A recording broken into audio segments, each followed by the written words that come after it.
What's the most screwed up thing you've seen someone do at work and still not get fired?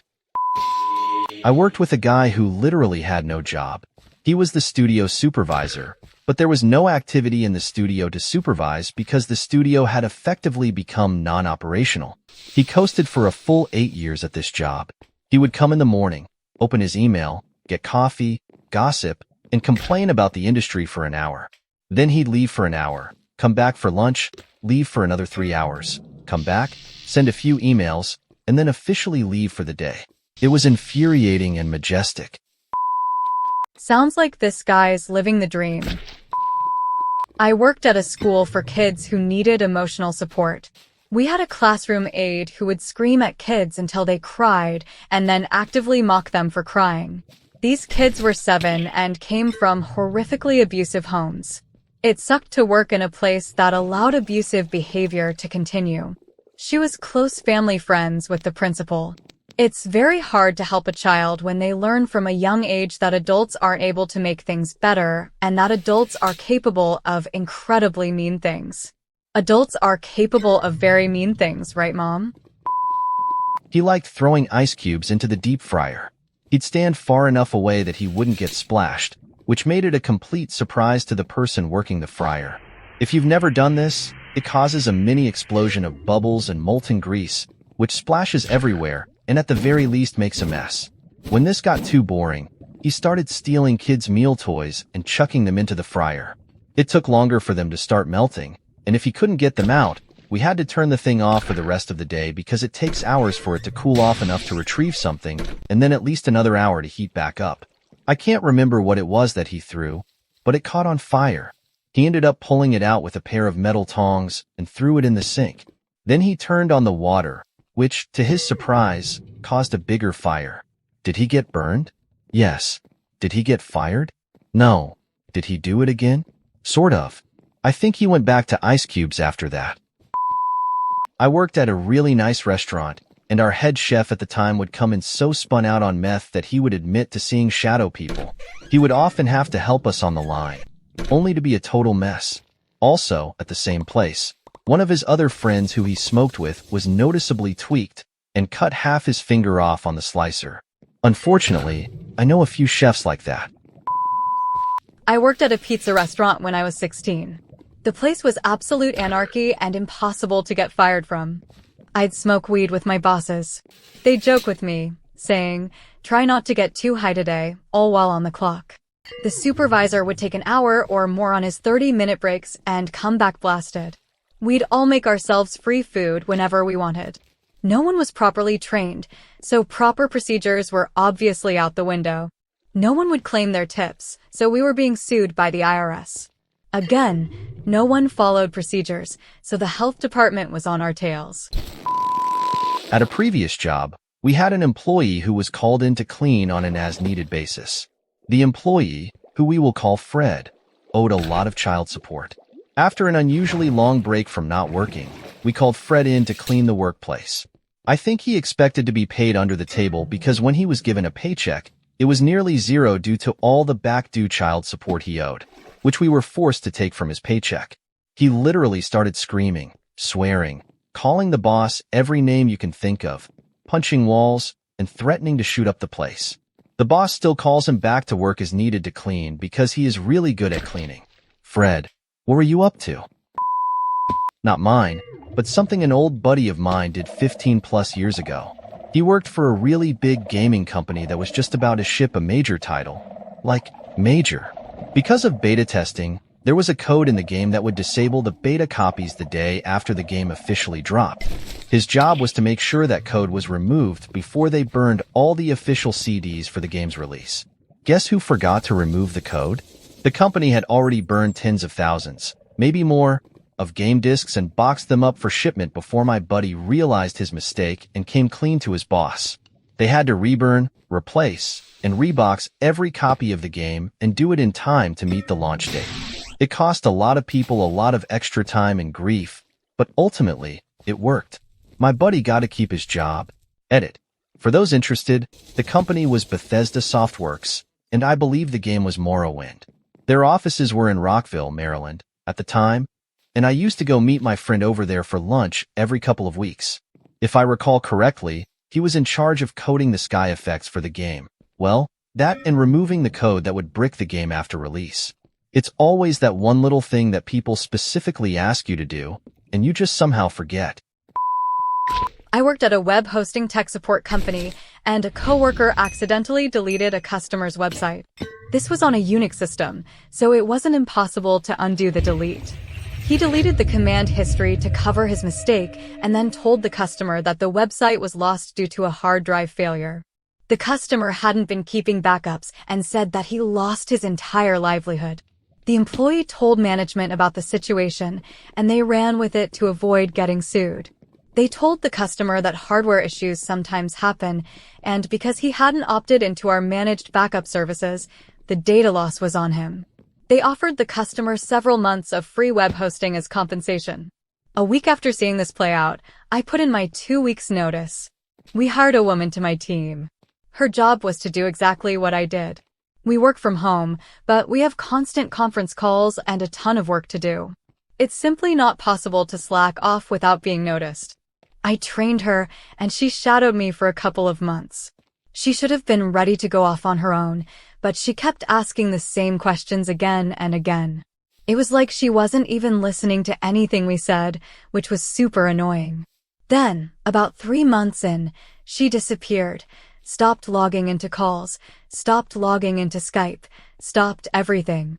We emailed, texted, and called for a while until she finally responded that she had been in the hospital with a hernia.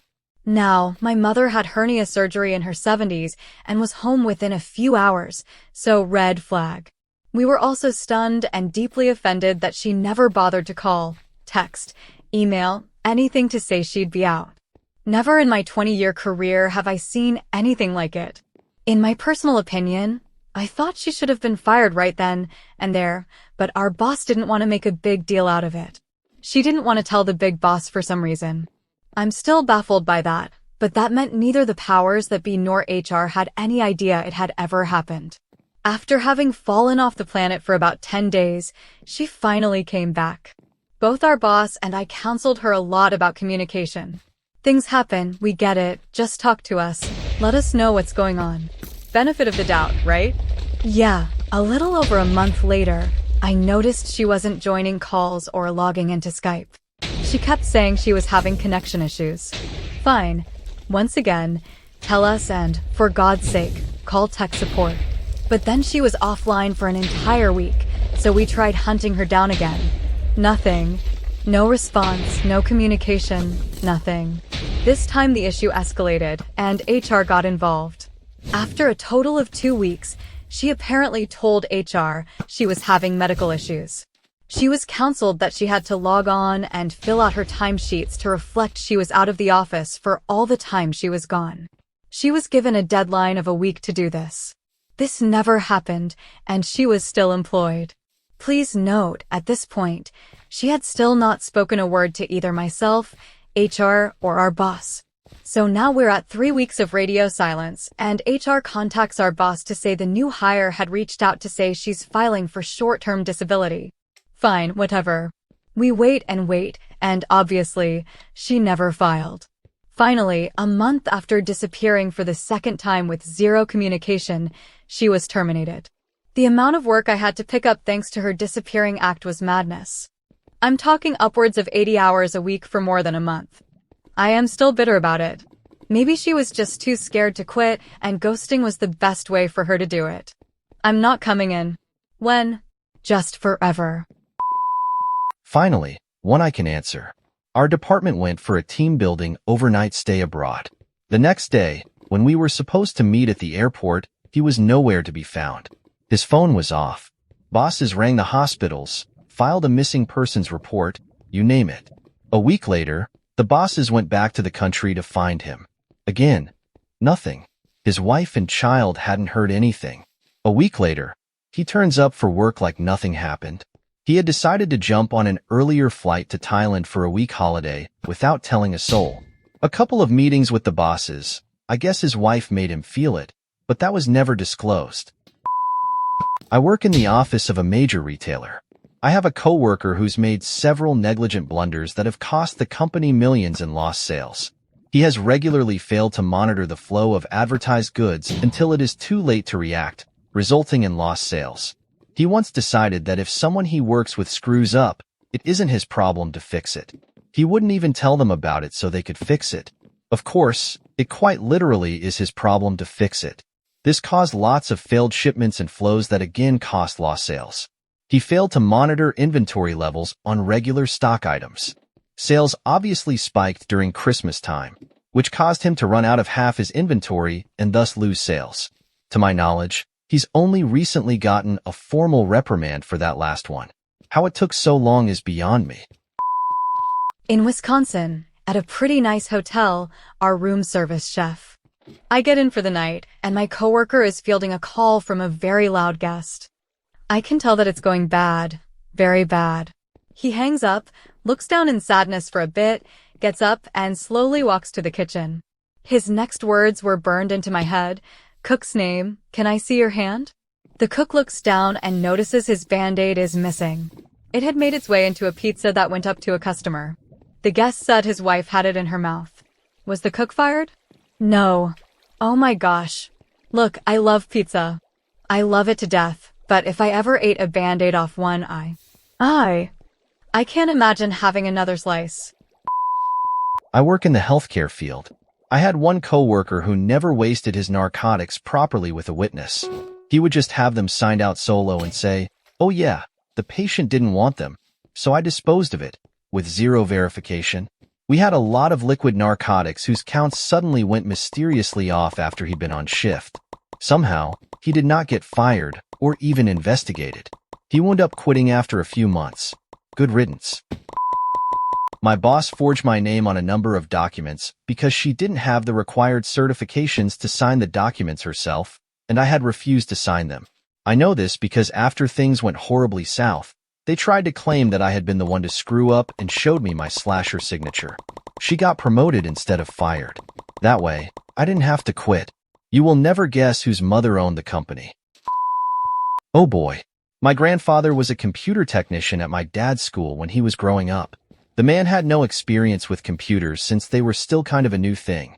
This mad lad interviews, gets the job by spouting out buzzwords, and at the end of the interview, he's like, "Hey, I'm a bit unfamiliar with this particular system. Could I have the manual to look it over before I start?" They're like, "Yeah, whatever." He aggressively reads this manual until he's an expert and knows everything about this computer. He held the job for years. I hardly see how this is a bad thing. Looks like this guy just worked overtime and became the freaking man. A guy named Jack drove an oversized company vehicle into a garage that was too short for it, peeling back the roof like a sardine can. He'd driven this vehicle before. He even parked it beside the other oversized company vehicles right outside the parking garage. Jack just got transferred to another department. When he goofed up something in the new department, he got transferred again. He never got fired. I'm guessing the company kept Jack around because they needed his stupidity for write-offs when he destroyed things. Something tells me Jack never played the game for toddlers where you grab the shaped peg and put it in the corresponding hole. There was this guy, Khabib, who worked at Spirit Halloween the year I worked there. He was sort of a legend to me because I somehow worked the entire season and only saw him on my last day. He would do these unfathomably stupid things that made a ton more work for everyone else. At first, it ticked me off, but I came to realize it was sort of just who he was, or it was how he worked. The stories really grew up on things like our manager gave him a huge carton of wigs to put away, and rather than putting them in the wig section, he spread them throughout the entire store, which was considerably more work.